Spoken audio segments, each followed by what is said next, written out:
You're watching the KOAM Morning News on Fox 14. Today, the city of Joplin outpaces the state of Missouri when it comes to vaccination percentages. It's Tuesday start, but we know the heat is upon us. We've got the heat advisories lasting for the rest of the week. The latest from the Skywatch Weather Center. Also, why this Chiefs number 15 is in the top 100 of the NFL before the start of the season.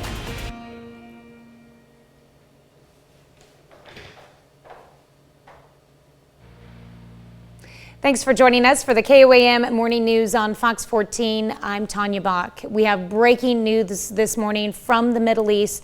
U.S. officials says that CIA Director William Burns visited Kabul on Monday to meet with the Taliban's top political leader. The official told the Associated Press the meeting between Burns and Abdul Ghani Baradar came amid the ongoing evacuations at the Kabul airport. The Washington Post first reported Burns meeting with Baradar. The U.S. official confirmed the report on conditions of anonymity because they were not authorized to speak publicly. State numbers show the city of Joplin is outpacing other cities in the state when it comes to vaccination numbers, becoming the first to hit 50% fully vaccinated. State data shows that 50.9% of the state is fully vaccinated. 61% of all adults 18 and older have started the vaccination process. Joplin leads the state in vaccinations with 50% of its population fully vaccinated against COVID-19. 9 jurisdictions in the state are at least 40% vaccinated. I think there is interest in vaccinations, especially in the more urban areas. We see like fewer people in the more rural areas that seem to be coming out for the vaccine. The state of Missouri administered more than 95,000 doses of vaccine in the last 7 days. The highest vaccination rates are among people older than 65. Pfizer's COVID-19 vaccine becomes the first in the U.S. to receive full approval from the FDA. The approval comes after 8 months of emergency use when more than 200 million doses of the vaccine were administered. The approval is for those ages 16 and older, but it still has emergency use authorization for teens ages 12 to 15 years old. A pharmacist at Prater's Pharmacy in Webb City says they haven't seen many people come in for the vaccine since the news, but she hopes that will change. I hope that gives, people in the community another sense of encouragement that the vaccine is working. So hopefully it will just increase our vaccination numbers for the counties around here, because compared to the national average, we are below on our vaccination rate. Coming up in our next half hour, we'll hear more from the healthcare providers on the approval and from a four-stater who still has some reservations about the vaccine. With the FDA authorization, Cox Health moves to require COVID-19 vaccinations among its employees. Hospital officials say the decision was led by the health system's physician leaders and was due in part to the FDA's full authorization of the Pfizer vaccine. Cox Health CEO Steve Edwards said in a media release, quote, "This decision is ultimately led by science, which has shown us that vaccinations are the way we can end this pandemic." To date, nearly 70% of Cox Health employees are already vaccinated against COVID-19, as well as more than 90% of physicians. Southeast Kansas hospitals say they're being stretched thin as COVID-19 spreads throughout the community. KOAM's Bronte Sorotsky tells us how this led to area hospitals signing a letter asking residents to do more in slowing the spread of the virus. After dealing with the pandemic for more than a year and a half, healthcare workers say they've been doing all they can to keep the community safe. Now it's time for the community to do their part. That's why on Sunday, Ascension Via Christi posted a letter signed by multiple Southeast Kansas hospitals asking residents to do their part to slow the current spread of COVID-19, which includes being vaccinated. One of my major concerns is that the vaccination rate isn't as high as we need it to be.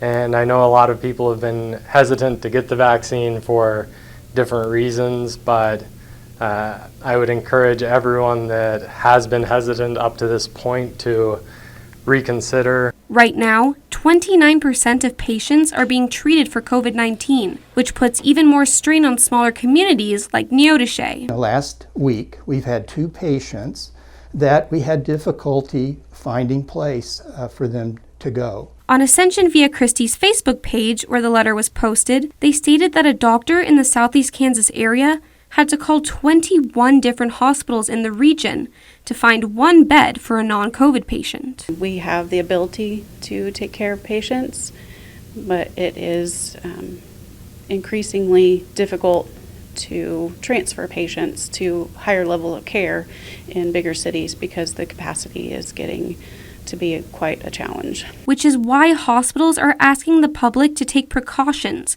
as they reach a point of crisis. I think we all thought, hey, this thing is coming down, we're coming to an end. It's rising here. People need to get vaccinated if they can. If not, they need to protect themselves with PPE, wear your mask, stay away from large groups, just be safe. In Southeast Kansas, Bronte Sorotsky, KOAM News. KOAM also reached out to Freeman Health System about hospital bed availability, who says there is a shortage of beds for COVID-19 patients throughout the 4 states. Police in Miami, Oklahoma investigate a stabbing death that happened on B Street Northeast yesterday morning. Officers found 37-year-old Johnny Urin lying in the yard with stab wounds. Urin died at the hospital. Authorities then identified a suspect and arrested that person at a Miami home across town. I believe there were acquaintances. That what happened or what caused the stabbing is still being investigated. Trying to find out what exactly happened. Officers still working on that to find out why there was an altercation.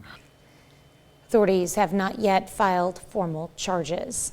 Now that students across the 4 states are back in the classroom, those who need help buying items for their extracurriculars, the Alliance of Southwest Missouri has a program you should know about. It's called Full Potential. The program helps students purchase the things they need for extracurricular activities, things like cleats, shin guards for soccer, and even instrument rental for band or orchestra members. Its aim is to encourage kids to put their focus on positive activities. To be able to get a call from a mom or dad or a student and say, you know, I got first place in this, or I got this trophy or this medal, or look how happy my kid is, you know, kicking their first goal. You know, that's incredible. And that really makes it all worth it, I think. You can learn more about the Full Potential program through the Alliance of Southwest Missouri website. It's going to be hot. Hey, I'm back to school. I don't know, I thought that was kind of cool, Dylan. Like, I was like, I'm back to school, man. You are. I was all about that action. As of right now, and by the way, special thanks to Kate Kelly there. You're always near and dear to our hearts. We love seeing Kate. And I tell you what, the kids, I know, they're going, they're whining. I don't want to go back to school. No, I know some of them do. Tanya, what about yours? What are they thinking? What do they play? What are they thinking? Were they anxious? Were they excited? No. No, they were not. Okay. No. You have to understand, my 8-year-old had a broken arm the first 3 quarters of summer, so he didn't get to go to the pool. Right. And when he started getting to go, it's like back to class. Summer was done. Yeah. I had one that like is a social butterfly and wants to be in the classroom, and then another one that is like, no. No, I don't want to do this. So now that everybody's back in class, remind them that they're fortunate to be indoors and have a whole lot of air conditioning today, because it is going to be another scorcher. We're already sitting at 74 degrees over 7th and Rangeline. And we have been picking up just a couple of raindrops. We'll remove the sweeping radar there. But it's been very, very light, and certainly it's just one of those that, you know, probably rain for about 30 seconds and then it's gone, as the heat advisories remain, and they will for the rest of the week. So it'll be similar in nature to what we had yesterday, as temperatures range right now from low 70s. We're still hanging on to 70 in Miami and 71 in Grove, and all the way up to, we got 76 in Chanute. We had a couple 77s earlier, but without any cloud cover or anything to slow us down, We're going to cruise into the 90s by the noon hour and head up into the high 90s here. Remember, the dangerous hours are really between noon, but it lasts all the way until 8 p.m. Those are kind of our heat advisory hours right there. And so don't think that, just because we get into like 6, 7 o'clock that you can just say, hey, let's just turn everybody loose. No, it's still going to be in the 90s at that point in time. And coming up here in just a little bit, we'll run through our laundry list of ways to stay safe during the summer. Well, coming up, still is summer. Why analysts say hospitalizing unvaccinated people is costing the U.S. health system billions of dollars. Plus, we preview the Girard fall football season. You're watching the KOAM Morning News on Fox 14. Topping Health Watch this morning, Pfizer gets the thumbs up, full FDA approval of its COVID-19 vaccine. And it has a new name. You're going to hear Comirnaty used going forward. Experts say it's a step in the right direction in the fight against the virus, but the work on vaccines continues, and that brings up some new questions. So we brought in Britt Conway to break down a few of your FAQs. The moment you've been waiting for is here. The FDA has spoken. The vaccine is safe and effective. It's within our power to get this under control. Pfizer's COVID-19 vaccine now has the FDA's official stamp of approval for people 16 years and older. We have more data about efficacy and safety than almost any other vaccine in the history of vaccination. What could the approval mean for vaccine mandates? They're going to give a lot of incentive and backing for a lot of institutions and organizations and places of employment to mandate. We certainly expect there will be more mandates for factions of federal employees. What about a vaccine specifically for the Delta variant? Pfizer says it's got one in the works just in case. Booster shot of the current vaccine is very, very, very effective against Delta, but we cannot take that chance. What's the latest on vaccines for kids 11 and younger? We just have to wait for the data to be complete. That includes data on safety and effectiveness. The companies will be able to present the data to the CDC by the mid-fall or so. Then the FDA will either make the vaccine available under EUA or wait a little longer for full approval. And you're all done. Every shot a step in the right direction. I hope we could start to get some good control in the spring of 2022. I'm Britt Conway reporting. Analysts say hospitalizing unvaccinated people is costing the U.S. health system billions of dollars. A Kaiser Family Foundation report found the average cost of a COVID-19 hospitalization is around $20,000. The foundation also looked at government data and found that 113,000 hospitalizations could have been prevented in June and July. That means more than $2 billion could have been saved during those 2 months if those people had been vaccinated. Foundation says these figures are likely an underestimate of the entire burden on the healthcare system.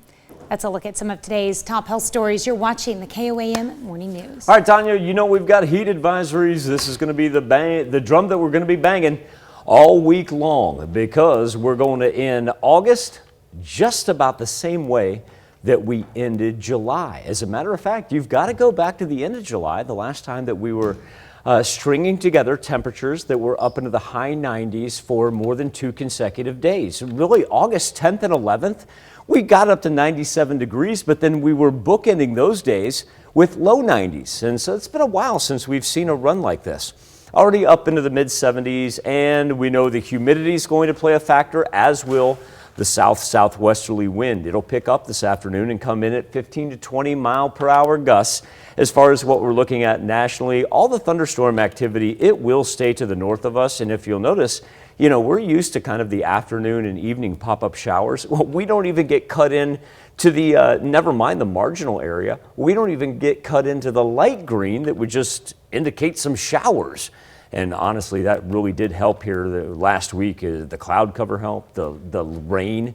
I know it was sporadic, but it certainly helped. But look at this. We're just going to be clear, sunny, and hot for the next several days, to the point where we're going to roll 96 today, and we're going to roll 96 and 97 tomorrow, and we're going to have to do it again on Thursday. Finally, Friday, I don't want to say it's a little relief, but we will get some cloud cover, and then the possibility of some rain also kicks in from Friday through the weekend as that instability comes back. We'll be back with more KOAM Morning News on Fox 14 right after this. Girard Trojans just 11 days away from the season opener. Now, Girard finished last season with a 4-6 record, but remember, they picked up some big wins along the way, and they're hoping that that momentum stays with them this fall.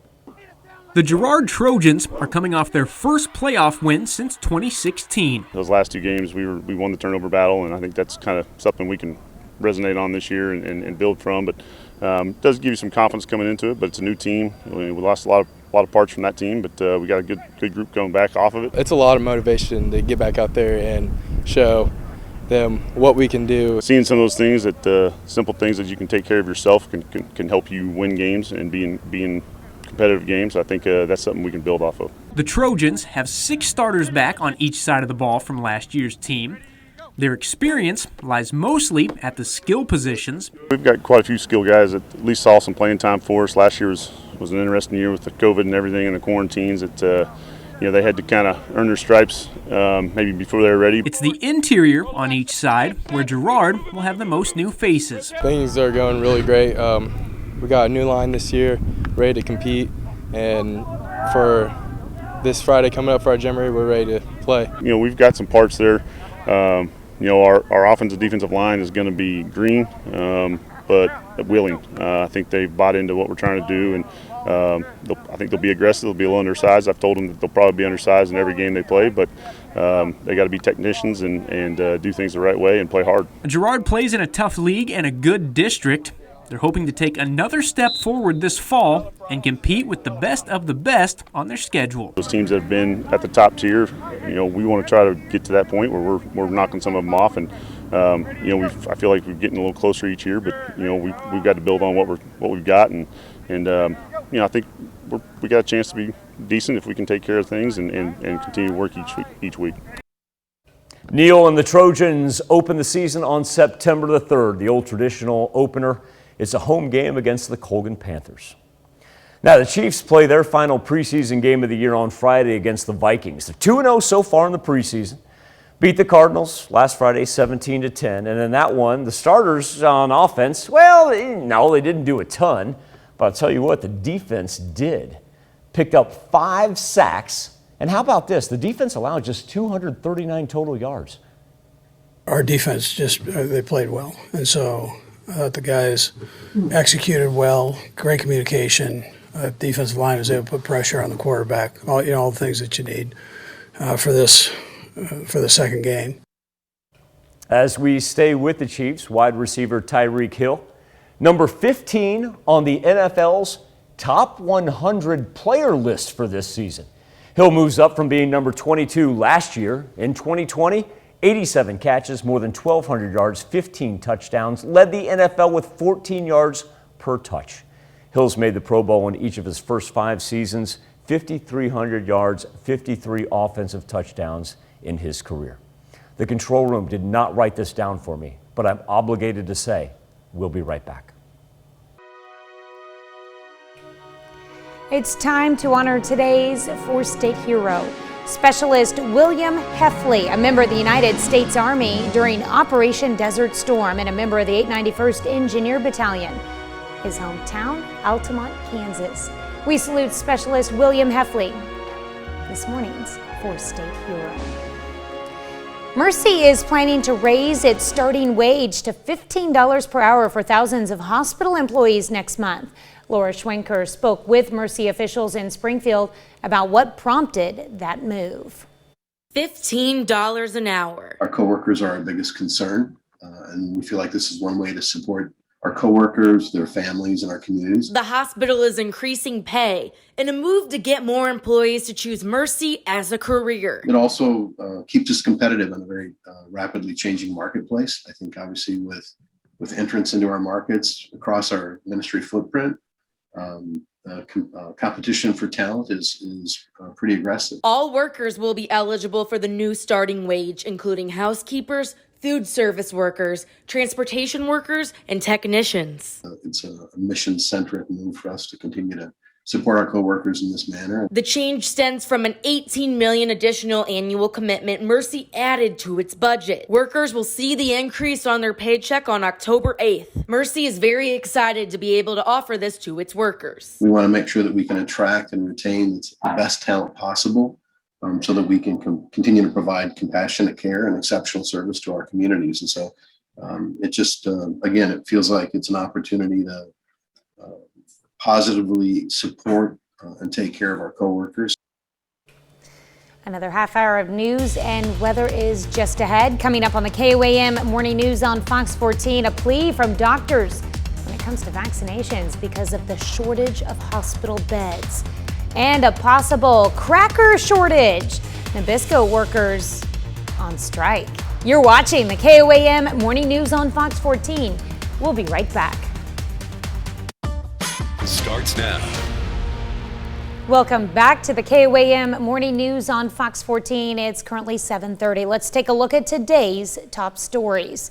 We have breaking news this morning from the Middle East. A U.S. official says CIA Director William Burns met with the co-founder of the Taliban yesterday in the Afghan capital of Kabul. The covert meeting, first reported by the Washington Post, marks the highest level in-person discussions between the U.S. and the Taliban since the group seized control of Afghanistan.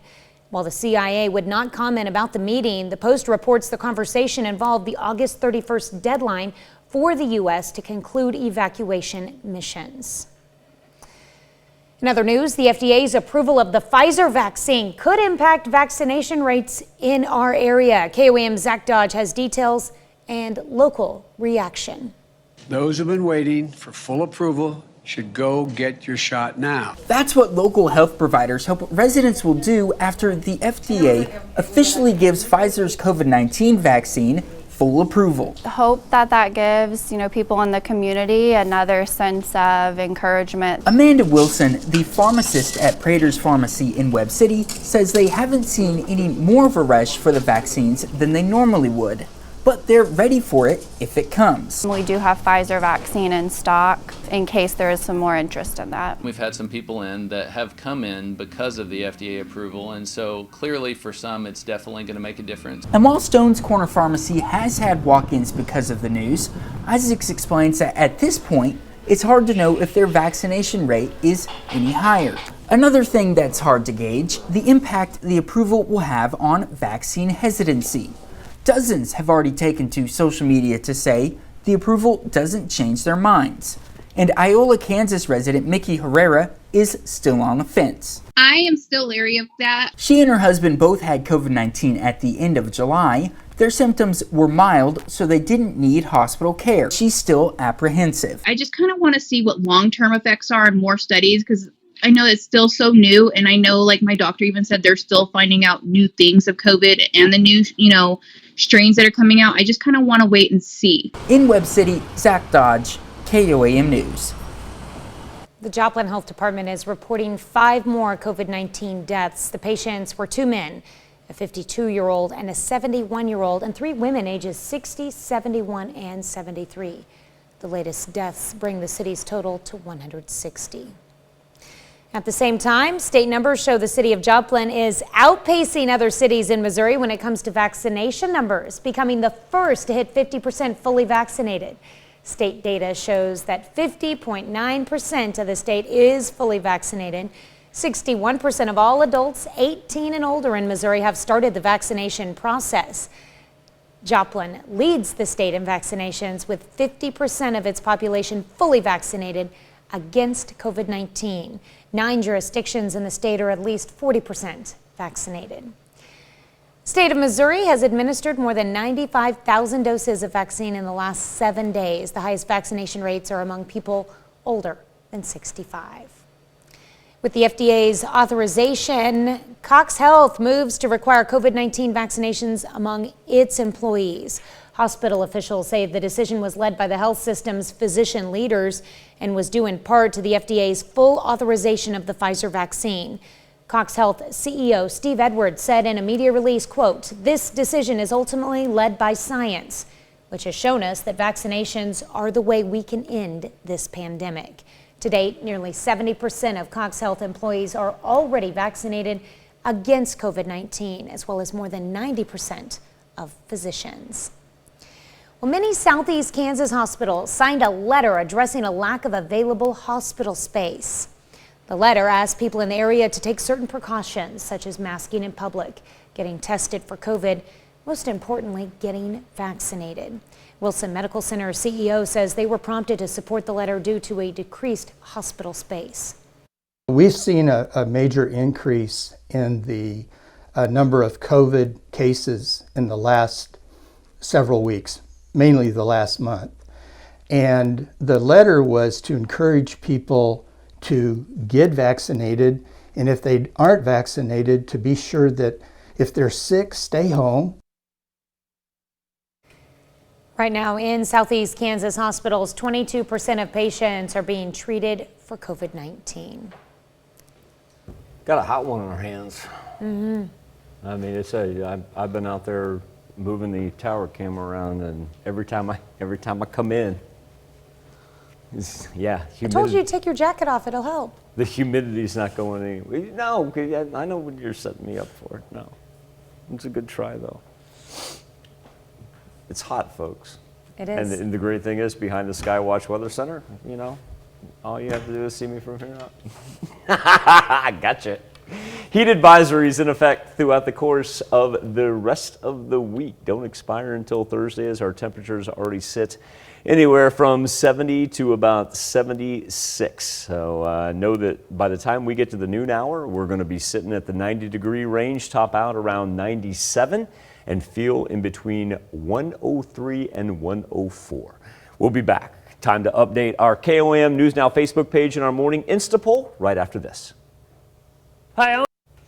We're seeing more and more heated clashes over face masks for students as everybody goes back to school. And I'm talking about across the entire country. And that's the focus of our Insta poll and our KOAM News Now Facebook page. Mark Strassman, he's in Atlanta, Georgia, and he's got our something to talk about for this morning. At Centennial High, new school year, new dress code. Morning, do you have your mask? Masks required. That's typical across Metro Atlanta. Kathy King has 2 fifth graders. I'm happy that they're doing it. I mean, obviously at this age, nobody can be vaccinated.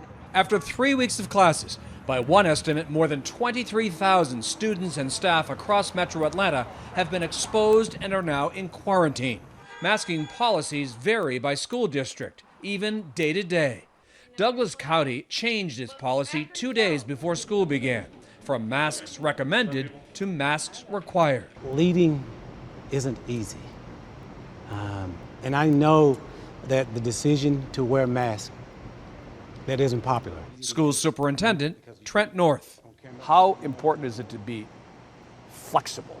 As soon as it's safe, we're going to go back to not wearing masks. Metro Atlanta schools have patchwork policies toward masking, many required, but sometimes recommended or optional. Atlanta public schools mandate masks. Their vaccination rates are low. Nearly 1 in 5 eligible students are fully vaccinated. Nearly 3 in 5 teachers and staff are also, or say they plan to be.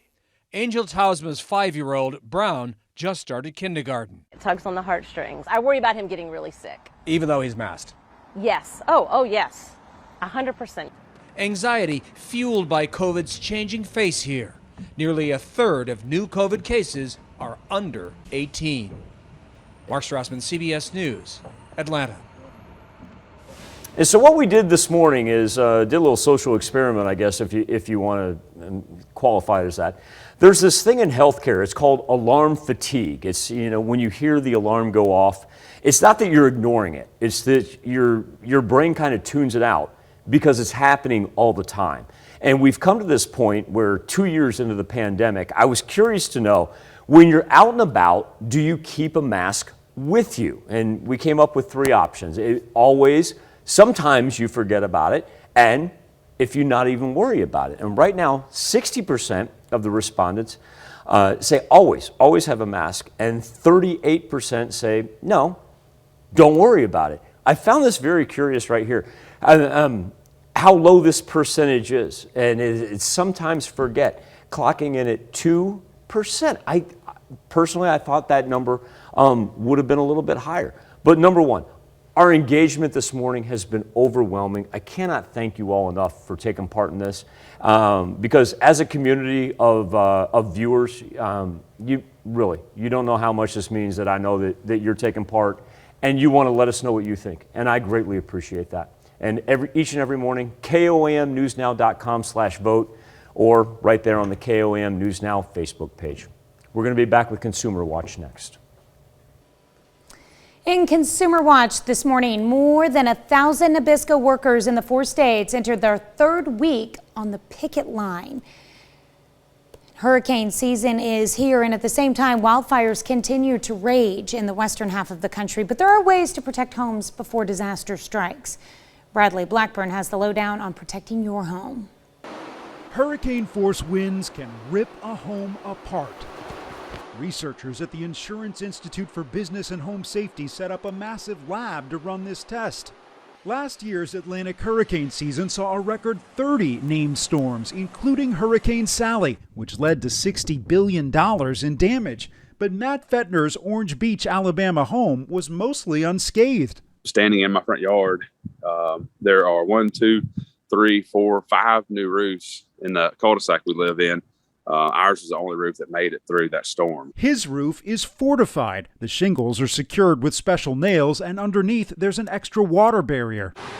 The IBHS says its fortified roof standard, seen here on the right, is now on some 14,000 homes nationwide. It's as if Mother Nature, through climate change, has busted through the front door of American families.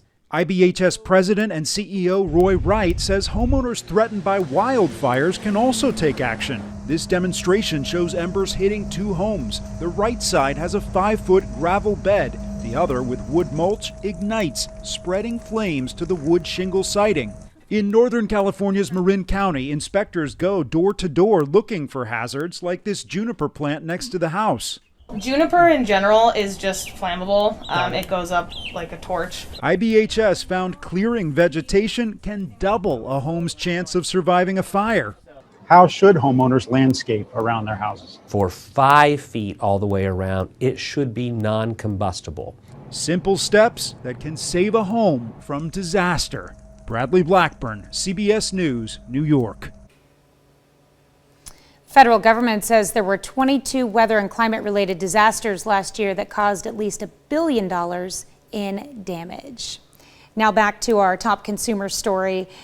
More than 1,000 Nabisco workers in the 4 states have entered their 3rd week on the picket line. It comes after contract negotiations broke down with its parent company, Mondelez International, following proposed changes for workers, including increased shift length without overtime.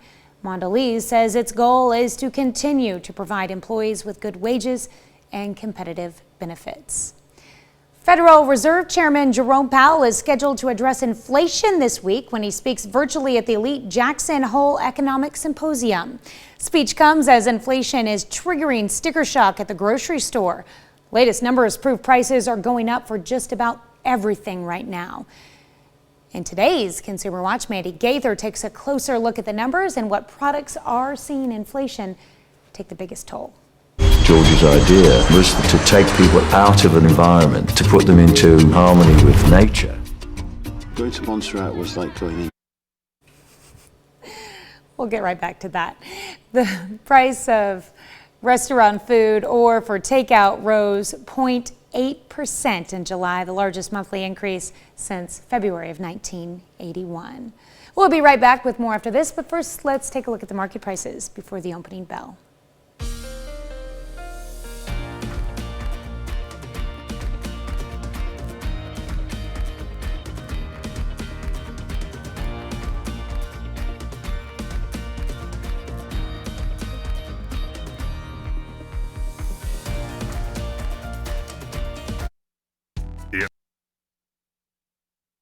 Elton John, The Police. They recorded some of their biggest albums all in the same studio. And it was just a little tiny Caribbean island. Rick Damigella, he's got the story of a new documentary that takes us all back to not only the 1980s, but also that famous little studio. George's idea was to take people out of an environment, to put them into harmony with nature. Going to Montserrat was like going into a dream. Sir George Martin's Air Studios Montserrat is the subject of the documentary Under the Volcano. It was so successful. It was a hit factory. There's no question doing the 2 records in the Caribbean like that was very special and kind of magical in a way. And The Police recorded the Ghost in the Machine and Synchronicity albums at the studio. in a way, it was so beautiful that could have been seen as a distraction. So rather than being, say, in London or New York and recording in a basement studio where you just be on the music, because you didn't want to go outside with all that. Outside was paradise hanging around. So, one had to be maybe ultra disciplined to be in the studio and focused on the music. The music video for Every Little Thing She Does Is Magic was filmed in the studio, featuring Andy Summers' unusual dancing location.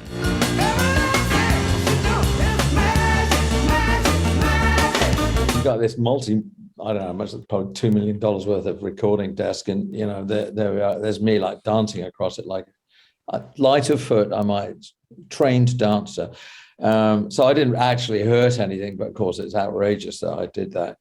But there you go. There was no doubt there was a magic on Montserrat. This was sort of the rock star dream. In Hollywood, I'm Rick Damigella. One of the things I find very curious about this, I was talking with Marcus, our camera operator, he's a music aficionado, music artist. I call myself a music geek, but I'm certainly not an artist. And when you think about Elton John, Duran Duran, and the Police, the first thing you're going to think of is their ties to England, right? You're going to think European. And yet at the same point in time, it fascinates me that you can think about certain songs of theirs that have that calypso Caribbean beat to them, and kind of putting them in that, in that studio on that island. I wonder if that kind of gave them just an inherent feel for the atmosphere. And so that's why I found that story kind of interesting. High temperatures for the past 10 days. We did not quite make it to 96 at Joplin Regional Airport yesterday, although, 95 was about sweltering with the amount of humidity that we had. There we are over 7th and Rangeline. Tell you what we can do. This is the great thing about technology. We can just turn this thing right on the intersection, and we're starting to pick up a little Tuesday morning traffic right there. We were very quiet earlier. That's outside the mothership of Television City. In Joplin, we sit at 74 degrees, but look at that humidity. My goodness, sitting at 87%. Now, even though we're banging the drum, talking about how hot it's going to be this week, we're not going to set any records because we'd have to get up to 102 degrees dating back to 1947. So luckily, we are able to escape that. Take off the old sweeping radar, and you'll see that, unfortunately, we are too clear. And when I say too clear, my point being is we don't even have any cloud cover to kind of help us out because that would be a little bit beneficial. And the cloud cover brought us some rain last week. It wasn't too bad at all. But now, no, we are stuck with heat advisories that we know are going to run all the way into Thursday. Our temperatures right now ranging anywhere from the low 70s to the mid 70s. We've actually backed off just a little bit. We had that pre-sunrise drop in our temperatures. We had some 78s out there earlier. Now we got Miami and Grove at 70. High points are going to be Chanute sits at 76, and Lamar sits at 75, along with Pittsburgh as well. Wind is going to pick up this afternoon. It'll come in 10 to 15 miles per hour, gusting close to 20 miles per hour. But you'll notice here on the severe thunderstorm risk map, we just cut ourselves out of the precipitation altogether. And that's kind of the problem because, like I said, a little cloud cover every now and then certainly doesn't hurt, but that's really not going to emerge until Friday, Saturday, and Sunday. And that goes to show you that's why we have that little drop in the temperatures as well. But even at the same point in time, we're closing out August in the same fashion that we closed out July with a good old-fashioned heat wave. We'll be back and wrap up this edition of the KOAM Morning News on Fox 14 right after this. Well, in the case of art imitating life, the Halloween classic, It's the Great Pumpkin, Charlie Brown, is alive and well at the Kentucky State Fair. This 1,663-pound gargantuan gourd was raised by Floyd County farmer Dwight Stone. It beats the previous Kentucky State giant pumpkin record by 69 pounds.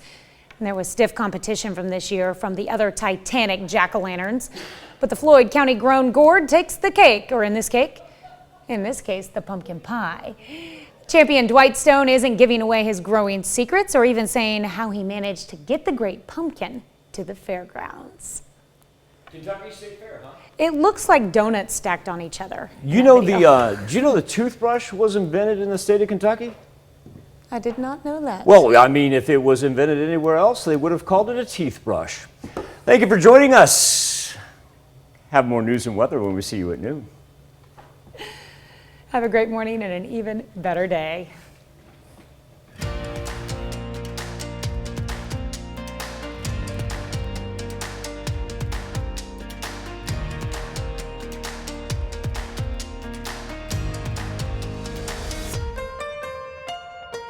Hi folks, Frank here with Briggs Automotive.